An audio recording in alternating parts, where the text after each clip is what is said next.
Hi, here is Librandi and this is Web Racer Spider-Man, made by Toy Biz in 1994 for the toy line that came with the famous animated TV show from the same year.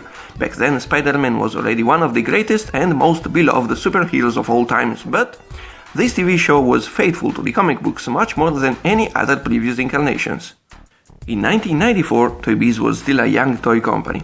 Founded in 1988 and previously known as Sharan Toys, a Canadian toy company, it was an evolution of a much older company from the late 1800s.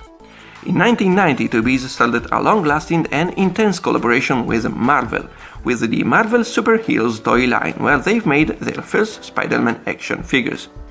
Of course, we love that old toy line, but to be honest, Toy Biz was still evolving, and the figures that they've made for the first waves of this line were actually much better. Web Racer Spider-Man was one of the first figures in the line. He stands about 5 inches tall, and he looks like a classic young Spider-Man, not unlike the one John Romita Sr. used to draw. He's made in a nice shiny plastic with bright colors. He just looks great. This is the only accessory he came with, a plastic pin. Each action figure from this line had one. This one shows Venom. Spidey can rotate his head from side to side. Can rotate his waist, we can move his legs forwards and backwards, and we can bend his knees, while the arms are stuck in this uncomfortable position. It's not much, but this figure wasn't meant to be posed and put on a shelf taking dust. It's got to be a fun toy, and it is for sure. The gimmick is a classic in toy history, just a couple of strings and a couple of gears in his chest.